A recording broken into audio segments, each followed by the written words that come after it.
in the news. Now, as we all know, the most popular topic is, of course, the coronavirus. I hope that you all are doing as much as you can to protect yourself. I put out a previous video about certain remedies you should use if you find yourself sneezing or feeling like you're coming down with something. Get into the home remedies. Get into the remedies that our parents did for us when we were coming up as kids. And most importantly, if you feel you have something, don't go outside. Begin to quarantine yourselves from others. You got a spare room of some kind, uh, take over that room and stay in there until you figure out what's going on. And of course, if you can get testing, by all means do it. But the thing with the testing now is that they're backed up. They're backed up in the testing and everything. So that's why it's very, very important that you work on yourself. Don't go running out here first thing to these emergency rooms, because that could be second most popular piece of news is about that stimulus package. That stimulus package is a big, big mess. And by now, I'm sure a lot of you have taken the time out to look at it and see how things apply to you, or whether you're going to get relief in some of the areas that they're offering out there in that great big $2 trillion stimulus package. And let me say this before I go any further. There are portions of that stimulus package where you can qualify for more than one specific areas. So please take that time out, because you know there's the business area, there's the personal area, there's the unemployment area, there are the stipulations as it concerns your sick time and much, much more. So please don't just stick to one area. And most importantly, don't just stick to that $1,200 itty bitty amount that they're supposed to give to everybody. But here's the thing, everybody is not going to get the $1,200. And I'm sure some of you have found that out. They're doing what I believe is called a process of elimination. Which I refer to it being a process of elimination for many factions of that stimulus package. Some of you may have seen it. That is based on your tax records, whether you file taxes, or it's based on whether you own child support. In case any of you have not seen that, it's based on whether you owe the IRS, and probably many other things in there to eliminate or to keep certain people from even qualifying for the $1,200. And that also goes into or applies to people who are applying for the business loans. One of those loans had mentioned whether you had gotten in any trouble or anything, in other words, whether you have a jail record and so you don't qualify. So these are the things, I'm not going to list everything, but these are the things that I want you to pay attention to and to know what areas you fit in. Because the way they have it, they're doing a process of elimination where you can't even get the little, I'm going to say it like that, little nasty $1,200. That's right, little nasty $1,200. You all know that's nothing. But for you to get the most accurate information, there's two sites you should be juggling back and forth for real. That's whitehouse.gov and sba.gov. Go into those two websites and they'll point you in direction of other things you should take a look at as it concerns that stimulus package. Now, Okay, so I spoke about that, the stimulus package. The SBA, that situation is something else. Uh, as I mentioned before, there are like several areas of loans and grants and things that you can apply for. So you have to be very careful to see which one you are actually applying for. Now, I'm not going to get into what to do, how to do it. It's really too much work for me. I'm having problems. I thought I would have been able to just go ahead and do my thing, and get it done. But I caught a lot of snags, and most importantly, I don't have all of my paperwork together. So I had to stop. Yeah, even I didn't have my paperwork together, which is why I tell you guys, please get your paperwork together. Paperwork meaning, uh, first and foremost, the business plan. From that business plan, you could get all the information you need uh, to fill out that application.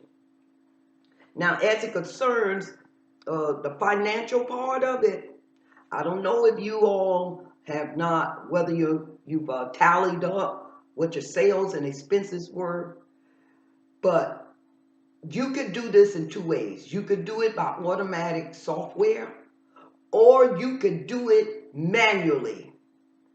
When I first started out some years ago, and now I'm kind of like pointing at when I first started back in the 1900s somewhere, but they did not have QuickBooks and all of them. So they had something out there, but my business wasn't large enough to even to get into all the automation. Or they had some form of automation, but I did it a manual way. So here's my advice to you as it concerns your financial records. You could do something as simple as getting 12 folders. Now hear me out. This is manual. Get 12 folders. January to December, label them. In that folder, it could be a plain sheet of paper, or it could be ruled paper, where you, on the right side, you would have, you would list your sales, and then down below that, leave enough space, and then list your expenses. On the left side of the folder, um, and make sure you do invoices for your own records. Your invoices, and then your receipts of expenses you made. Just attach them on the side so that you will have an accurate record in case you're audited, and you will be able to take a look at a glance of what sales you had and what expenses you had. And then, of course, you would have your receipts on the left side. And I know that sounds old, but I mean, hey, whatever it takes, as long as you keeping, records. But that's what I used to do. And of course, for those who don't want to operate that old QuickBooks and all the other ones they got out there, because sometimes they could be really just to run you crazy because they list items that don't even apply to you. So when you print out something, you see all this blank space because you don't have the this, the that, or whatever they asking for. But if you can, if you want to use it, by all means use it. And the only reason I'm suggesting this is because our businesses are more or less simple. It's very simple. We ain't got all the property and depreciation of the equipment and the whatever, or the assets and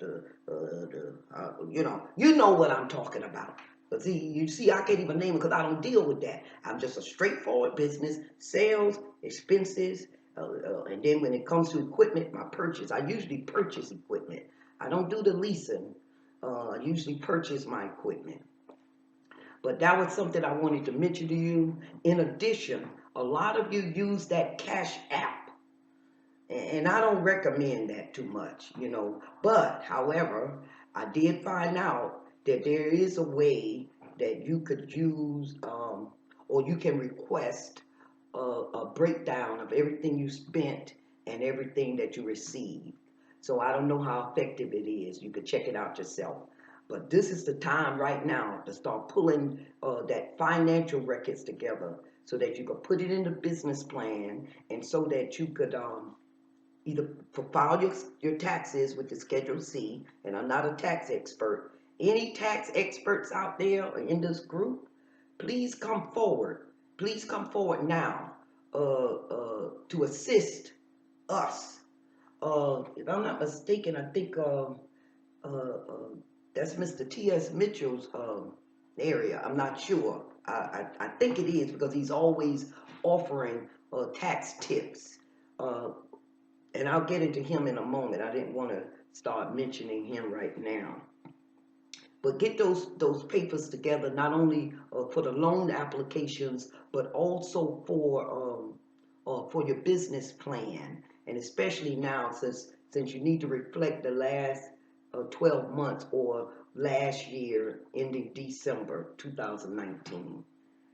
Now, sticking with SBA, there are some states that have been declared a disaster zone, simply because of incidents like tornadoes and floods and that kind of thing happened within that state. But I also believe that it also applies to the states that are going through troubles as a result of the coronavirus. So check your states. Check your states. And again, you can be linked to it from that whitehouse.gov or either from that sba.gov. And they will talk about and explain what you need to qualify for those disaster loans. That's very, very important. Very, very important. Let's see. Then there's other loans. There's a loan. Oh God, I don't think I wrote it down. That will give you a loan anywhere up to $27,000 as it relates to this coronavirus. And I'm trying to figure out some kind of bridge loan. You'll see it. You'll see it once you connect to the SBA.gov from White House, the whitehouse.gov or whitehouse.gov. You will begin to see the list of loans that they have there. Go to there and click on all of them and see what they're asking about. One of them I clicked on, we're asking for all that stuff,